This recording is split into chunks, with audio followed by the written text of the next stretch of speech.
Praise the Lord, praise the Lord, praise the Lord, praise the Lord, praise the Lord, praise the Lord, praise the Lord, praise the Lord. எங்களை அதிகமாக நேசிக்கிற எங்கள் நல்ல பிதாவே, இந்த அருமையான நல்ல நேரத்துக்காகப்பா நன்றியோடுமே துதிக்கிறோமே ஸ்தோத்திரிக்கிறோம். ஒரு விஷயங்களுடைய கர்த்தாவே, மேஜி ஹாஸ்பிட்டல் வாய்ஸ் மூலமாக நம்முடைய மக்களோடு சேர்ந்து அற்ப நேரம் செலவிடவும் நம்முடைய நாமத்தை மகிமைப்படுத்தவும் துதிக்கவும் செபிக்கவும் கர்த்தரோட நல்ல வாய்ப்புக்காக உமக்கு நன்றி. தெய்வமே, என்னோடு உள்ள ஜெபத்தில் இந்த பூமியில என்னோடு இருக்கிற அத்தனை பிள்ளைகளுக்காக நானுமே ஸ்தோத்திரம் செய்கிறேனப்பா. தமிழகத்திலும் இந்தியாவிலும் இந்தியாவுக்கு வெளியிலும் அநேக இடங்களில் இருந்து இந்த பிரேயர் அவளோடு தாகத்தோடு கர்த்தாவே நாம் மானானது நீரோட வாஞ்சித்து கதறது போல இதுக்காக கதறிக்கொண்டிருக்கிற ஏங்கிக் கொண்டிருக்கிற தாகத்தோடு இருக்கிற அநேக பிள்ளைகள் உண்டப்பா. இது எப்பொழுது எனக்கு வரும் என்று சொல்லி துடிக்கிற பிள்ளைகள் உண்டப்பா. அவங்களெல்லாம் திருப்பாதத்தில் நான் கொண்டு வைக்கிறேன். ஆண்டவரே, இந்த ஜெபத்தை கேட்க கேட்க உங்களோட வாழ்க்கையில ஒரு விடுதலையும் சந்தோஷத்தையும் சமாதானத்தையும் ஐஸ்வர்யத்தையும் ஆண்டவரே நன்மையும் கிருபையும் அதிகமாய் என் பிள்ளைகளுக்கு பெருக என் தேவன் உதவி செய்யும்படியாக ஜெபிக்கிறோம். எந்த விதத்திலும் சத்ருவானன் பிள்ளைகளுக்கு கெடுதியோ வேதனையோ துன்பமோ துயரமோ கொடுக்க என் தேவன் சம்மதிக்க கூடாதப்பா. நன்மையினாலும் கிருபையினாலும் நீர் என் பிள்ளைகளை முடிசூட்ட முடியும் நாமத்தில் நான் ஜெபிக்கிறப்பா. எந்த விதத்திலும் கர்த்தாவே சத்ரு ஜெயம் எடுக்க என் தேவனோட நாமம் தூஷிக்கப்பட ஒருபோது நீர் அனுமதிக்க கூடாது. ஆண்டவரே, கண்ணீரோடு ஜெபத்திருக்கிற ஒவ்வொரு பிள்ளைகளோட வாழ்க்கையிலும் அவங்க அனுபவிக்கிற நிந்தனைகள், அவங்க அனுபவிக்கிற பாடுகள், எல்லா துன்பங்கள், துயரங்கள், கஷ்டங்கள், வியாதிகள், பலவீனங்கள், வறுமை, பட்டினிகள், நிந்தனைகள், அபமானங்கள், மனதறியாத பிரச்சனைகள், அவங்களுக்கு விரோதமாக எழும்புகிற எல்லா துஷ்டனுடைய சதிகள், சதித்திட்டங்கள் ஆண்டவரை எல்லாம் கர்த்தருடைய நாமத்தில் முறிந்து என் பிள்ளைகள் எல்லாம் மீட்கப்பட விடுவிக்கப்பட சந்தோஷத்தோடு சமாதானத்தோடு காணப்பட என் கர்த்தர் கிருபையார் உம்முடைய சமாதானம் ஒவ்வொருட நெஞ்சுக்குள்ள ஒவ்வொருட குடும்பத்துக்குள்ள ஆளுகை செய்யட்டப்பா. சமாதானத்தை கெடுக்கிற சந்தோஷத்தை கெடுக்கிற என் பிள்ளைகளை வாழ விடாதபடி துன்படுத்துகிற வேதனைப்படுத்துகிற எல்லா துஷ்டனுடைய சதிகளும் கிறிஸ்து இயேசுவின் நாமத்தில் கட்டிந்து நான் சபிக்கிறோம். கர்த்தருடைய மகிமை, கர்த்தருடைய வல்லமை, கர்த்தருடைய பிரசன்னம் அதிகமாய் ஆளுகை செய்ய கர்த்தர் உதவி செய்யும். நன்மை கிருபை பெருகட்டும், பலத்தால் இடகட்டும், அடியனை பலப்படுத்தும். இயேசு கிறிஸ்துவின் நாமத்தில் பிதாவே, ஆமேன், ஆமேன், ஆமேன். ஆண்டவருடைய பரிசுத்தமுடைய நாமம் மகிமைப்படுவதாக. எம்ஏஜி ஹாஸ்பிட்டல் வாய்ஸ் மூலமாக ஒரு விஷயம் கூடி உங்களோட தொடர்பு கொள்ள ஜெபிக்க கர்த்தருடைய வாய்ப்புக்காக தேவனை துதிக்கிறேன். உங்கள் அனைவரையும் கிறிஸ்து இயேசுவின் நாமத்துடன் வாழ்த்தி வரவேற்கிறேன். இன்றைக்கு நம்ம ஜெபம் ஆரம்பித்து 1165 நாளை காண தேவன் நம்ம கிருபை செய்திருக்கிறார். இந்த மட்டும் கர்த்தர் நம்மளை நடத்தி கொண்டு வந்திருக்கிறார். தானியேலின் புஸ்தகம் 6ஆம் அதிகாரம் 14வது வசனத்தை இன்றைக்கு நம்ம தியானிக்க போகின்றோம். 6ஆம் அதிகாரம் 14வது வசனம். ராஜா இந்த வார்த்தைகளை கேட்டபொழுது தன்னில் மிகவும் சஞ்சலப்பட்டு தானியேலை காப்பாற்றும்படிக்கு அவன் பெயரில் தன் மனதை வைத்து அவனை தப்புவிக்கிறதற்காக சூரியன் அஸ்தமிக்கும் மட்டும் பிரயாசப்பட்டு கொண்டிருந்தார். ராஜா மனப்பூர்வமாக தானியேலுக்காக அந்த கட்டளையில் கையெழுத்து போடவே இல்லை. ஒரு % போலும் இந்த தானியேலுக்கு கெடுதி செய்யணும், அவனை அழிக்கணும். அவன் ஆராதிக்கிற தேவன் ஒரு பொய்யான தேவன், அவன் ஆராதிக்கிற தெய்வம் ஒரு அப்படின்னு சொல்லி இந்த தானியேலின் ராஜா எதிர்பார்க்கவே இல்லை. அந்த மனுஷனும் ஒரு தேவ பயம் உள்ளவன் தான். இந்த ராஜாவுக்கு தெரியும், இந்த தானியேல் இவ்விதமாக ஜெபிக்கிறதுனால தான் இவனுக்கு இவ்வளோ புத்தியும் இவ்வளோ ஞானமும் இவ்வளோ பலனும் இவ்வளோ வல்லமையும் இவ்வளோ பெரிய அதிகாரத்தையும் கொடுத்தார் என்பது ராஜாவுக்கு நன்றாக தெரியும்.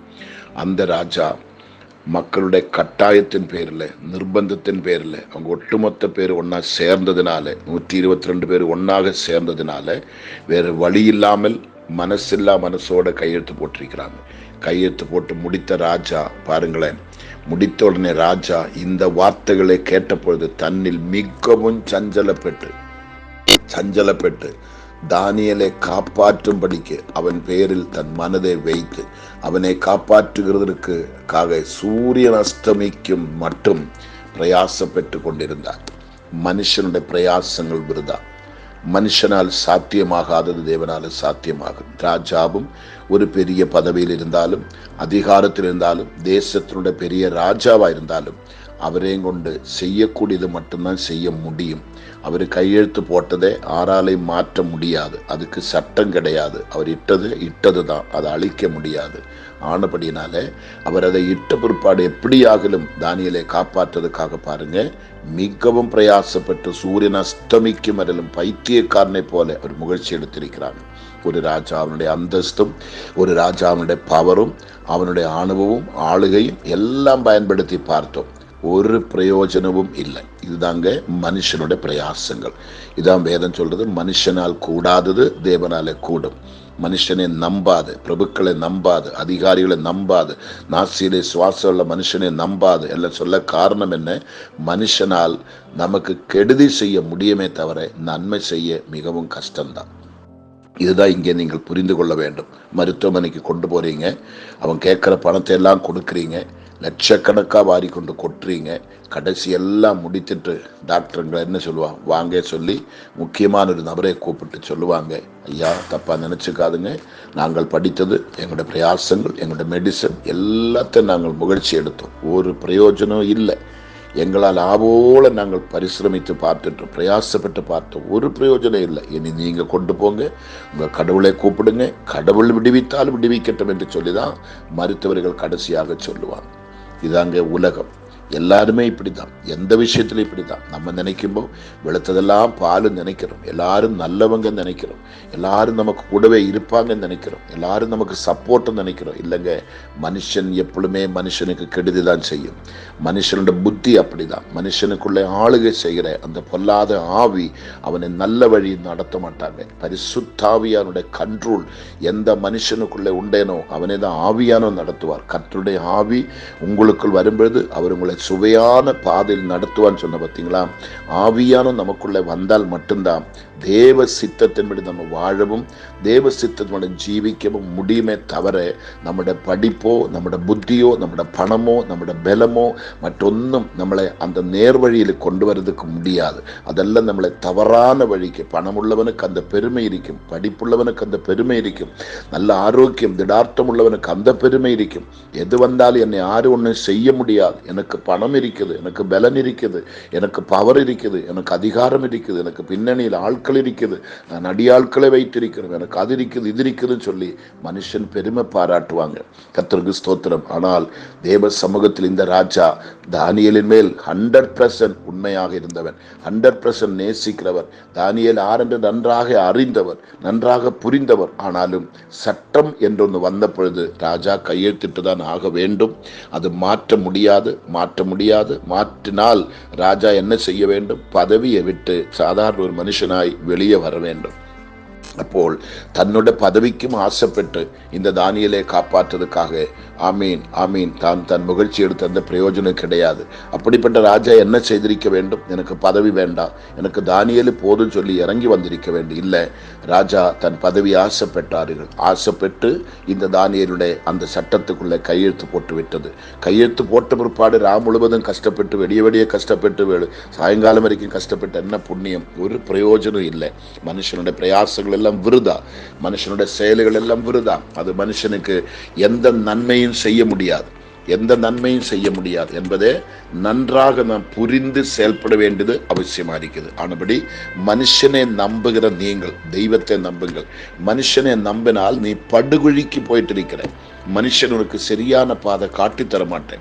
ஒரு மனுஷனை நேசிக்க வேண்டுமானால் அவன் பல கோணத்தில் பல நோக்கத்தோடு தான் உன்னை நேசிப்பாங்க. சும்மா யாரும் நேசிக்க மாட்டேன், அது புரிஞ்சுக்கணும். ஆனபடி மனுஷனை வழிநடத்தினால் குருடனை வழிநடத்துறதுக்கு சமந்தான். ஆனபடி தெய்வத்தை நம்புகிற பிள்ளைகள், தெய்வ கிருபை பெற்ற பிள்ளைகள், அபிஷேகம் பண்ணப்பட்ட பிள்ளைகள், தெய்வ வசனத்துக்கு பயப்பட்டு கீழ்ப்படுகிற பிள்ளைகள் தேவனுக்கு தான் பயப்படணும், தெய்வத்தை தான் கீழ்ப்படியணும், தெய்வத்தின் சித்தம் தான் செய்யணும். அப்படி நீ போனால் உனக்கு சமாதானம் தான் முடிவு, சந்தோஷம் தான் முடிவு, வெற்றி தான் முடிவு. நீ எங்குமே தோற்று போக கர்த்தர் விட மாட்டேன். நாளைக்கு அது பார்க்க தான் போறோம். இந்த அதிகாரத்தில் அது பார்க்க தான் போகிறோம். தெய்வத்தை உண்மையை ஆராதிக்கிறவன், தெய்வத்தை தொழுது கொள்ளுகிறவன், தேவ சமூகத்திலே பொருத்தனையோடு ஜெபிக்கிறவன், அவன் கர்த்தருடைய சத்தியத்துக்கு உண்மையாக சந்தோஷத்தோடு தன் ஜீவனையும் விருத்து நிற்கிறவனுக்கு என்ன கிடைக்க போகுது என்பதுதான் நம்ம தொடர்ந்து பார்க்க போகிறோம். இந்த அதிகாரத்தில் இருக்குது. அப்படியானால் எதுக்கு இந்த 6ஆம் அதிகாரத்தை இப்போ நம்ம தியானித்து கொண்டு இருக்கிறோம்? கர்த்தர் பெரிய காரியங்களை செய்கிறார். அநேக பிள்ளைகள் அநேக பொருத்தனைகளை பண்ணி இருக்கிறாங்க. இந்த பிரேயர், இந்த 6ஆம் அதிகாரத்தின் பிரேயர் ஆரம்பித்த பிற்பாடு அநேக அநேகரோட வாய்ஸ் மெசேஜ் நான் பார்க்கும்போது மற்றவங்க சொல்லும்போது அநேகர் பொருத்தனைகள் பண்ணியிருக்கிறாங்க. எனக்கு இந்த பிரேயர் முடிகிறதுக்குள்ள என் குடும்பத்தில் இது நடக்கும், என் சரீரத்தில் இது நடக்கும், என் சபையில் இது நடக்கும், என் வேலை ஸ்தலத்தில் நடக்கும், எனக்கு இது சம்பவிக்கும் என்று சொல்லி அநேகர் பொருத்தனை பண்ணி ஆவலோட காத்திருக்கிறாங்க. இன்னும் ஒரு 10-12 தினங்களுக்குள்ள இந்த அதிகாரம் முடிய போகுது. உன் பிரச்சனையும் முடிய போகுது. உன் விஷயத்தில் ஒரு பெரிய பரிகாரம் வரப்போகுது.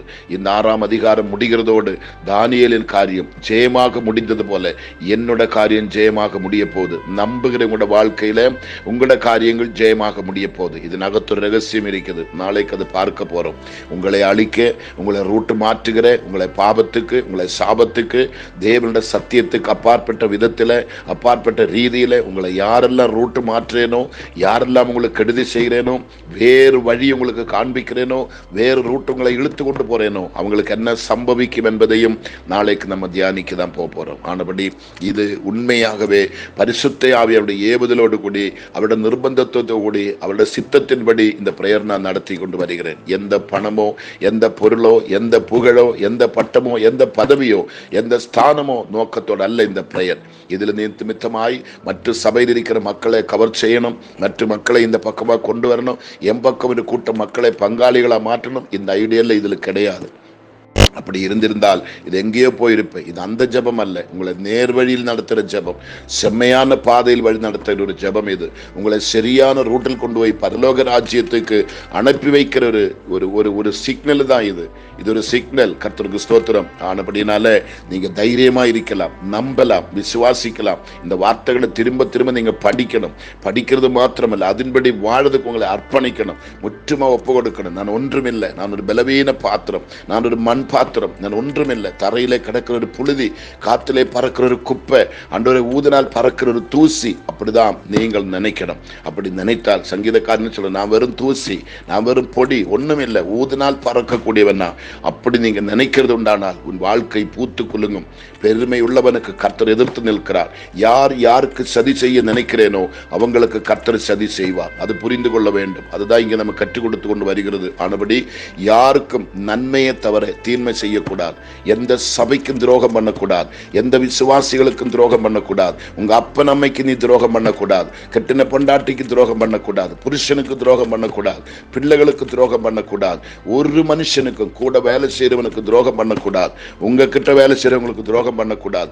மனுஷனாய் பிறந்த ஒருத்தனுக்கும் அவன் எனக்கு துரோகி ஆயிருக்கலாம், உனக்கு எதிரி ஆயிருக்கலாம், உனக்கு வேட்டு வைக்க வந்திருக்கலாம், உனக்கு அழிக்க வந்திருக்கலாம். பரவாயில்லை, அதெல்லாம் பார்த்து சோர்ந்து போகக்கூடாது. கர்த்தர் உன்னோடு கூட இருப்பார். உங்களை நடத்துவார், உங்களை காப்பாற்றுவார், உங்களை வழி நடத்துவார், உங்களுக்கு நன்மையை செய்வார். உங்களுக்கு எந்த குறையும் அவர் வைக்க மாட்டார். உங்களை பலப்படுத்தி, உங்களை பராமரித்து, உங்களை பாதுகாத்து உன்னத ஸ்தானத்தில் கொண்டு வைப்பாராக. ஆனபடி நல்லதே செய்யுங்கள், நல்லதே சிந்தியுங்கள், நல்லதே யோசியுங்கள், நல்லதுக்கு சமயத்தை கொடுங்க.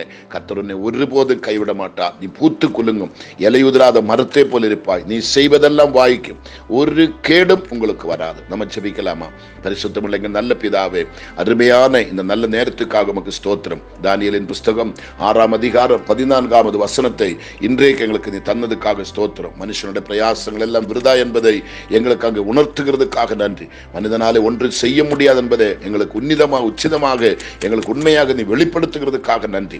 இதை உண்மையாகவே என் மக்கள் உணர்ந்து கொள்ளட்டும். மனுஷன் ஒன்றுமில்லை, அது மாயை, அது வெறும் மாயை, ஒன்றுமில்லை என்பதை புரிந்து கொண்டு ஒவ்வொருவரும் தெய்வத்துக்கு பயந்து, வசனத்துக்கு கீழ்ப்படிந்து, தன்னுடைய ஆத்துமாவை கரைப்படுத்தாதபடி, தன்னுடைய அழைப்பை விட்டுவிடாதபடி, தன்னை அழைத்த தேவனை மறந்து விடாதபடி, தனக்காக கல்வாரி சிலுவையில் கடைசி ரத்தம் சிந்தின இயேசுவுக்கு துரோகம் பண்ணாதபடி, கையிலேந்தி சுமந்து கொண்டு போகிற வேதத்தை அவமதிக்காதபடி, கேட்கிற சத்தியத்தை தூக்கி எறியாதபடி, இந்த சத்தியத்துக்கு கீழ்ப்படியவும், செவி கொடுக்கவும், நடுங்கவும், பரிசுத்த ஆவியானவரை கனம் பண்ணவும், அவரை சுமந்து கொண்டு போகிற பாத்திரமாய், அவருடைய சித்தத்துக்காக பயணம் ஆரம்பிக்கிற व्यक्तिகளாய் ஒவ்வொருவரையும் கர்த்தர் மாற்றும்படி உங்களுடைய நாமத்தை நான் ஜெபிக்கிறோம்.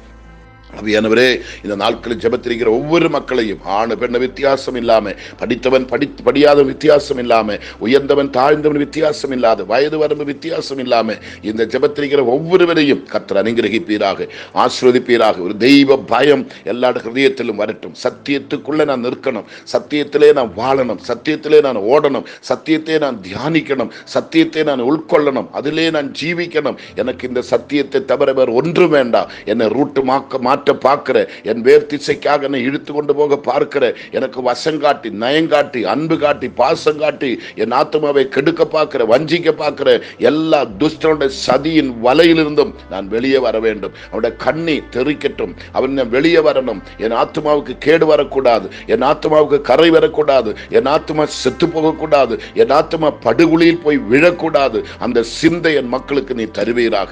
எல்லா ஹிருதயத்தின் கண்களும் இந்த தினங்களில் திறக்கப்படுவதாக. எல்லா ஹிருதயத்தின் கண்களும் இன்றைக்கு திறக்கப்படுவதாக. ஒரு சரியான லீடிங், ஒரு சரியான பயபக்தி, ஒரு சரியான நடுக்கம், ஒரு சரியான பாதை இன்றைக்கு மக்களுக்கு நீ காட்டி கொடுக்குவீராக. ஆண்டவரே, இந்த 6ஆம் அதிகாரம் முடிகிறதுக்குள்ள என் பிள்ளைகளோட வாழ்க்கையில் இதுவரைக்கும் நடந்தீராத அற்புதங்கள், இதுவரைக்கும் கண்டீராத அதிசயங்கள், இதுவரைக்கும் கண்டீராத மகுத்துவம், இதுவரைக்கும் கண்டீராத உம்முடைய வல்லமை, உம்முடைய தேவ பிரசன்னம், பரிசுத்தாவியோட லீடிங், உம்முடைய அன்பு, உம்முடைய பாசம் என் மக்கள் அனுபவிக்க ருசிக்க என் கர்த்தர் கிருபைதாரு. கண்ணீரோடு இருக்கிறவர் உண்டு, காயப்பட்டவங்கள் உண்டு, கைவிடப்பட்டவர்கள் உண்டு, எல்லாராலும் தள்ளப்பட்டவங்கள் உண்டு, ஒதுக்கப்பட்டவங்கள் உண்டு, யாருக்கும் வேண்டாம் என்று தூக்கி எறியப்பட்டவங்கள் உண்டு, காலங்களாய் ஜெபித்தும் பதில் கிடைக்காம நொந்திருக்கிறவங்க உண்டு, கடவுள் இருக்கிறாரா இல்லையா கேள்வி கேட்கிறவங்க உண்டப்பா. இத்தனை காலங்கள் ஜெபித்தும் எனக்கு என்ன நடந்தது, ஒன்றும் கிடைக்கல சொல்லி சோர்ந்து போனவங்க உண்டப்பா. அவங்களுக்கு எல்லாம் கண்கள் தெளிவதாக. ஒரு விடுதல், ஒரு மகிமை, கர்த்தருடைய வல்லமை, உம்முடைய பிரசன்னம், உம்முடைய ஆளுகை அப்பா, உம்முடைய மகத்துவமேறிய கருத்துள்ள கிரியைகள் என் மக்களை ருசிக்க அனுபவிக்க என் கர்த்தர் இறங்கி வந்து என் மக்களுக்கு உதவி செய்வீராக. ஒருவரும் கைவிடப்படக்கூடாது, ஒருவரும் தள்ளப்பட்டு போகக்கூடாது, ஒருவரும் அக்கினிக்கு நரகத்துக்கு இறகலாய் போகக்கூடாது. கர்த்தாவே, உம்முடைய நாமம் மகிமைப்படட்டும், வல்லமை வெளிப்படட்டும், அற்புதங்கள் நடக்கட்டும், அதிசயங்கள் நடக்கட்டும், மீட்புண்டாகட்டும். மீட்பின் கரம் ஒவ்வொருவர் மேலும், ஒவ்வொரு குடும்பத்தின் மேலும் இப்பொழுது வெளிப்படுவதாக. அதற்காக நான் ஜெபிக்கிறேன், நம்பி கரத்தில் கொடுக்கிறேன் அப்பா. மனுஷனை நம்பி போற பிள்ளைகள் எல்லாம் அதை தூக்கி எறிந்து எனக்கு ஏசப்ப போதும், அவருடைய சத்தியம் போதும், சத்தியத்தையும் அறிவீர்கள், சத்தியம் என்னை விடுதலையாக்கும் என்று சொல்லியிருக்கிறாரே, எனக்கு அந்த சத்தியம் போதும், எனக்கு அது போதும், நான் சத்தியத்தை விட்டு கொடுக்க மாட்டேன், சத்தாலும் விட்டு கொடுக்க மாட்டேன். இது தானியேலின் தீர்மானம், தானியேலின் தீர்மானம். என் சத்தியத்தை நான் விட்டு கொடுக்க மாட்டேன், என் ஜெபத்தை நான் நிறுத்த மாட்டேன். என்ன கட்டளை வரட்டும், என்ன சட்டம் வரட்டும், எந்த ராஜாக்கள் எழும்பட்டும், 120 1000 பேர் எழும்பட்டும், 10,000 பேர் எழும்பட்டும், நான் எடுத்த தீர்மானம், என்னோட பொருத்தனை, என்னோட ஜெபத்தை யாராலையும் தடுக்க முடியாதுடே என்று சொல்லி தைரியமாய் சவாலா நிற்க என் மக்களை எழுப்புங்க, தட்டி எழுப்புங்க, எழுப்புங்க, எழுப்புங்கப்பா. அது நீ செய்யறதுக்காக நன்றி. ஒவ்வொரு மேலும் வல்லமையின் அபிஷேகம் ஊற்றப்படுவதாக, அக்கினி அபிஷேகம் ஊற்றப்படுவதாக, ஒரு மகிமையின் அபிஷேகம் ஊற்றப்படுவதாக. சமாதானத்தை உண்டாக்குற, ஐஸ்வர்யத்தை கொண்டு வருகிற, சந்தோஷத்தை கொண்டு வருகிற, ஆரோக்கியத்தை கொண்டு வருகிற, விடுதலை கொண்டு வருகிற மகிமையின் அபிஷேகம் பிள்ளைகள் மேல் ஊற்றப்படுவதாக. ஒருவரும் கைவிடப்பட்டு, ஒருவரும் நாணித்து, ஒருவரும் தலகுனிந்து எதிரிக்கரையாக போக, பாபத்துக்கு அடிமைகளாய் போக, நரகத்துக்கு அடிமைகளாய் போக கர்த்தரை விடக்கூடாது. காத்து கொள்ளுங்க, பலப்படுத்துங்க, ஆசீர்வதிங்க. கர்த்தாவே, ஜெபம் கேட்டதுக்காக நன்றி. இது நிமித்தம் உண்டாகிற சகல துதி கன மகிமை உமக்கு ஒருவருக்கே நான் செலுத்துகிறோம். ஆசீர்வதிப்பீராக இயேசு கிறிஸ்துவின் நாமத்தில் பிதாவே, ஆமீன், ஆமீன், ஆமீன். மக்களே, இந்த வசனத்தை படி, இந்த ஆலோசனை திரும்பி திரும்பி கேளு. உன்னை நீ சீர்திருத்திக்கொள், நீ திருந்தி வா. கர்த்தர் உன்னை நேசிக்கிறார். கொடிய அழிவிலிருந்தும், கொடிய பாபத்திலிருந்தும், கொடிய சாபத்திலிருந்தும் ஒரு கரம் உன்னை தூக்கி எழுப்பதுக்கு வருது. அதுக்கு நீ அர்ப்பணி, விட்டு கொடு. கர்த்தர் உன்னை உயர்த்துவார். வாலாக்காமல் உன்னை தலையாக்குவார், கீழாகாமல் உன்னை மேலாகுவார். நீ செய்வதெல்லாம் வாய்க்கும், ஒரு கேடு உனக்கு வராது. இது பிராமிஸ் வேர்டு. ஒரு கேடு உனக்கு வராது, ஒரு கேடு உனக்கு வராது. இது கர்த்தருடைய வார்த்தை. ஏற்றுக்கொள். கர்த்தர் உன்னை ஆசீர்வதிப்பார். Okay, thank you. God bless you.